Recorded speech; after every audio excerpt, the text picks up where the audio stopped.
പത്തനംതിട്ടയിൽ നിന്ന് സുജു ടി ബാബു കൂടി ചേരുന്നുണ്ട്. സുജു, പത്തനംതിട്ടയിലെ നിലവിലെ സ്ഥിതി എന്താണ്?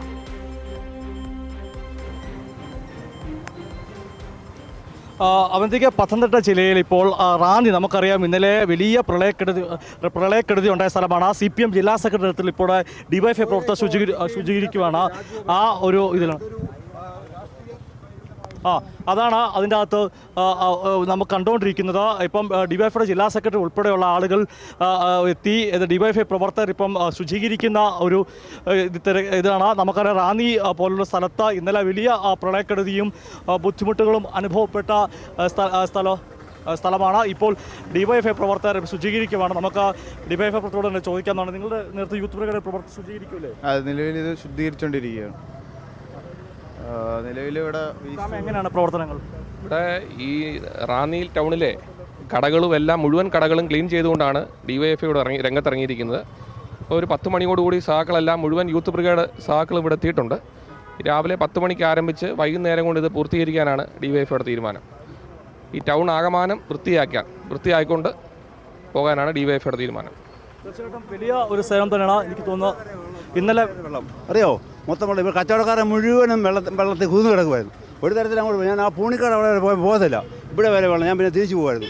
അറിയോ മൊത്തം നനയും സ്ഥലമാണ്. ഇപ്പോൾ ഡിവൈഎഫ്ഐയുടെ ജില്ലാ പ്രസിഡന്റ് വിളിച്ചിരുന്നുണ്ട്. എങ്ങനെയുണ്ട് പ്രവർത്തനങ്ങൾ? ഊർജ്ജസ്വലമായി തന്നെയാണ് നടക്കുന്നത്. ഇന്നലെ പുലർച്ചെ റാന്നിയിൽ വെള്ളം കയറിയപ്പോൾ മുതൽ ഡിവൈഎഫ്ഐയുടെ യൂത്ത് ബ്രിഗേഡ് പ്രവർത്തകർ രക്ഷാപ്രവർത്തനത്തിന് വേണ്ടി ഇവിടെ സജീവമായി ഇറങ്ങിയിരുന്നു.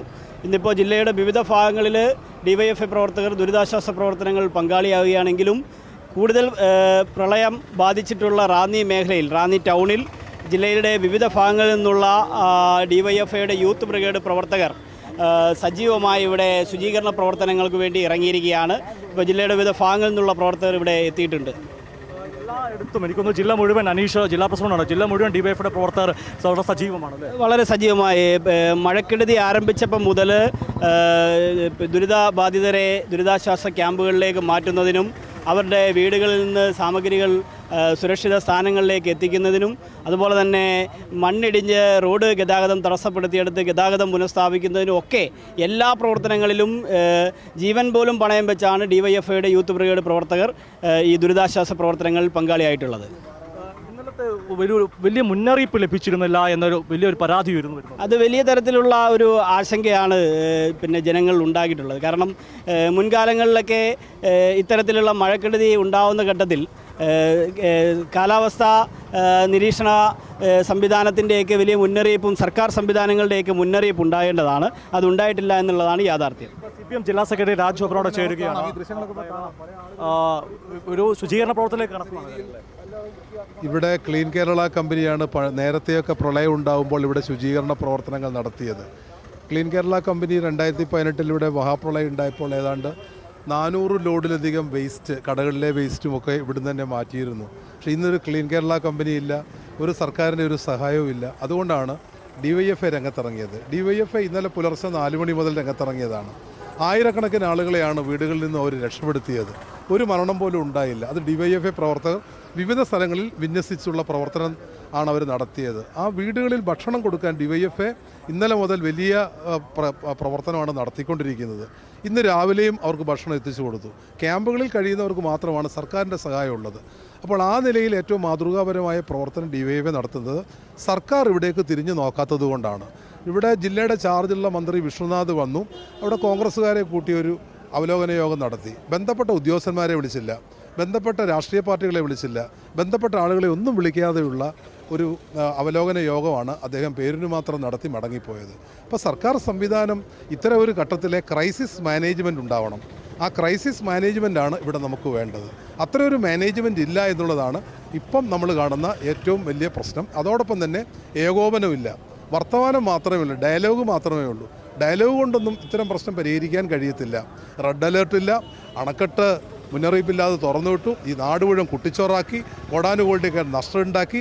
അതുകൊണ്ട് ആ നഷ്ടം സർക്കാർ കൊടുക്കണം. സർക്കാർ സ്പോൺസേഡ് വെള്ളപ്പൊക്കം ആയതുകൊണ്ട് സർക്കാർ തന്നെ ഇത് കൊടുക്കണം. ഒരു അനൗൺസ്മെൻറ്റ് പോലും ഉണ്ടായില്ല. എത്ര ദൗർഭാഗ്യകരമായ സംഭവം. 2018 MLA കൂടിയാണ്. ആ അനുഭവം മുമ്പിലുണ്ട്. അന്നത്തോട് താരതമ്യപ്പെടുത്തുമ്പോൾ അങ്ങനെയാണ്.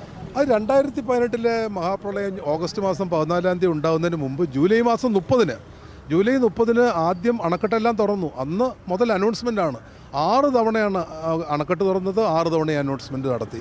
അപ്പോൾ അങ്ങനെയുള്ള ഒരു സ്ഥലത്താണ് ഇവിടെ മുന്നറിയിപ്പില്ലാതെ ഈ ദുരന്തം ഉണ്ടാക്കി വെച്ചതാണ്. ഈ ദുരന്തം 2018 വ്യാപ്തി വന്നില്ല എന്നുള്ളത് കൊണ്ടാണ് ഇന്ന് ജനങ്ങളിവിടെ രക്ഷപ്പെട്ട് ജീവിക്കുന്നത്. അതുകൊണ്ട് സർക്കാർ തന്നെ ഇതിന് നഷ്ടപരിഹാരം കൊടുക്കണം. സർക്കാർ സ്പോൺസേഡ് ദുരന്തമാണ് ഇവിടെ ഉണ്ടായിരിക്കുന്നത്. ഒന്നാമത്തെ കാര്യം, മുന്നറിയിപ്പ് നൽകിയില്ല. 2 പ്രളയമുണ്ടായപ്പോൾ രക്ഷാപ്രവർത്തനത്തിൽ വീഴ്ച പറ്റുന്നു. ഇനി അതിനുശേഷം ശുചീകരണ പ്രവർത്തനത്തിലും വീഴ്ച വരികയാണോ? രക്ഷാപ്രവർത്തനത്തിൽ ആകെ NDRFൻ്റെ ഒരു ടീമാണ് ഇവിടെ ആകെ വന്നത്. പക്ഷേ അവർ വന്നപ്പോഴേക്കും DYFIയുടെ പ്രവർത്തനം നല്ല നിലയിൽ മുന്നോട്ട് നീങ്ങിയിരുന്നു. അന്ന് ഞങ്ങൾ പുലർച്ചെ 6 മണിയായപ്പോൾ തന്നെ 6 ഹെലികോപ്റ്ററാണ് അന്ന് ഗവൺമെൻറ് ഇവിടെ എത്തിച്ചത്. കോസ്റ്റ് ഗാർഡ് ഇവിടെ പാഞ്ഞെത്തി വിവരം അറിഞ്ഞു. NDRFൻ്റെ 1 ഡസൻ ടീം ഇവിടെ എത്തിച്ചേർന്നു. കുട്ടവഞ്ചി, അങ്ങനെ എല്ലാ സംവിധാനങ്ങളും സംസ്ഥാനത്തിൻ്റെ വിവിധ ഭാഗങ്ങളിൽ ഫയർഫോഴ്സ് യൂണിറ്റുകൾ ഇവിടെ വന്നു. ഇന്നലെ ഫയർഫോഴ്സ് യൂണിറ്റ് 1 യൂണിറ്റാണ് അധികമായിട്ട് വന്നത്. റാന്നി കൂടാതെ 1 യൂണിറ്റ് മാത്രമേ ഇന്നലെ വന്നിട്ടുള്ളൂ. പക്ഷേ DYFI പ്രവർത്തകരുടെ സമയോചിതമായ ഇടപെടൽ കാരണമാണ് ഈ മരണം ഒന്നും ഉണ്ടാവാതെ നമ്മൾ രക്ഷപ്പെട്ടത്. പക്ഷേ നഷ്ടപരിഹാരം നൽകണം, അത് സർക്കാർ തന്നെ നൽകണം. തീർച്ചയായിട്ടും വലിയ പ്രശ്നങ്ങൾ തന്നെയാണ് ജില്ലാ സെക്രട്ടറി രാജഗോപാൽ നൽകിയത്. അദ്ദേഹം ഉൾപ്പെടെയുള്ള ആളുകൾ ഇപ്പോൾ ശുചീകരണ പ്രവർത്തനത്തിൽ ഏർപ്പെട്ടിരിക്കുകയാണ്. അവന്തിക.